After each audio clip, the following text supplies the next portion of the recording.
सत्ता का खेल तो चलेगा, सरकारें आएंगी जाएंगी, पार्टियां बनेगी बिगड़ेंगी, मगर ये देश रहना चाहिए, इस देश का लोकतंत्र अमर रहना चाहिए। आज पूर्व प्रधानमंत्री अटल बिहारी वाजपेयी की जयंती है। उनका जन्म 25 दिसंबर 1924 को ग्वालियर में हुआ था। वह 3 बार भारत के प्रधानमंत्री बने थे। साल 1996 में वे पहली बार भारत के प्रधानमंत्री बने थे। हालांकि इस दौरान उनका कार्यकाल काफी छोटा था, यानी उनका कार्यकाल 13 दिनों का था। इसके बाद उनका दूसरा कार्यकाल 13 महीने का था और फिर 1999 में जब वह पीएम बने तो उन्होंने 2004 तक 5 साल का अपना कार्यकाल किया। अटल बिहारी वाजपेयी राजनेता बनने से पहले एक पत्रकार थे। वह देश समाज के लिए कुछ करने की प्रेरणा से पत्रकारिता में आए थे। अटल बिहारी राजनीति में कैसे आए, इसके पीछे एक प्रेरणादायक कहानी है। एक स्कूल टीचर के घर में पैदा हुए अटल बिहारी वाजपेयी के लिए जीवन का शुरुआती सफर आसान नहीं था। 25 दिसंबर 1924 को ग्वालियर के एक निम्न मध्यम वर्ग परिवार में जन्मे वाजपेयी की प्रारंभिक दीक्षा ग्वालियर के ही विक्टोरिया कॉलेज और कानपुर के डीएवी कॉलेज में हुई थी। उन्होंने राजनीतिक विज्ञान में स्नातकोत्तर किया और पत्रकारिता में अपना करियर शुरू किया। उन्होंने राष्ट्र धर्म, पांचजन्य और वीर अर्जुन जैसे अखबारों पत्रिकाओं का संपादन किया। वे बचपन से ही राष्ट्रीय स्वयंसेवक संघ से जुड़ गए थे और इस संगठन की विचारधारा के असर से ही उनमें देश के प्रति कुछ करने, सामाजिक कार्य करने की भावना मजबूत हुई। देश आज संकटों से घिरा है और ये संकट हमने पैदा नहीं किए। जब जब कभी आवश्यकता पड़ी, संकटों के निराकरण में हमने उस समय की सरकार की मदद की है।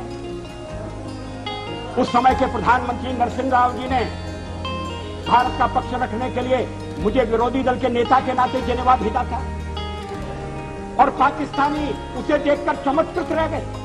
इसके लिए उन्हें पत्रकारिता एक बेहतर रास्ता समझ में आया और वे पत्रकार बन गए।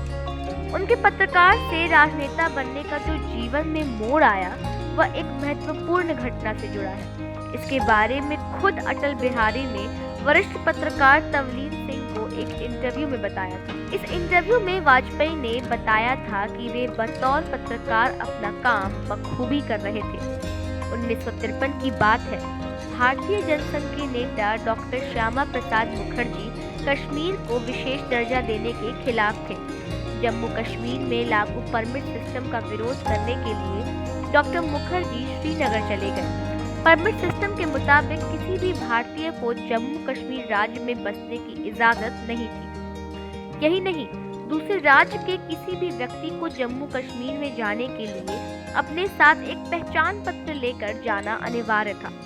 डॉक्टर मुखर्जी इसका विरोध कर रहे थे। वे परमिट सिस्टम को तोड़कर श्रीनगर पहुंच गए थे। इस घटना को एक पत्रकार के रूप में कवर करने के लिए वाजपेयी भी उनके साथ गए। वाजपेयी इंटरव्यू में बताते हैं, पत्रकार के रूप में मैं उनके साथ था। वे गिरफ्तार कर लिए गए, लेकिन हम लोग वापस आ गए।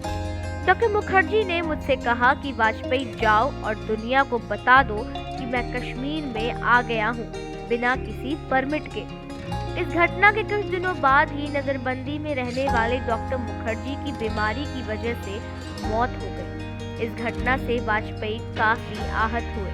वह इंटरव्यू में कहते हैं, मुझे लगा कि डॉक्टर मुखर्जी के काम को आगे बढ़ाना चाहिए। इसके बाद वाजपेयी राजनीति में आ गए।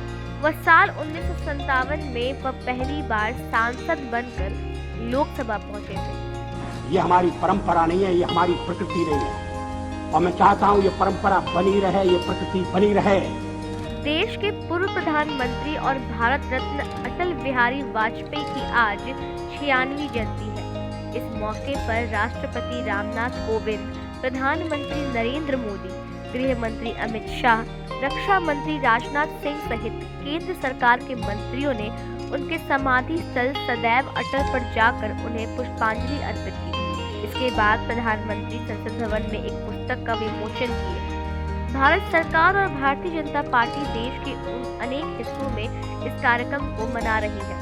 वहीं प्रधानमंत्री ने पूर्व प्रधानमंत्री को याद करते हुए कहा कि अपने दूरदर्शी नेतृत्व में उन्होंने देश को विकास की अभूतपूर्व ऊंचाइयों पर पहुंचाया।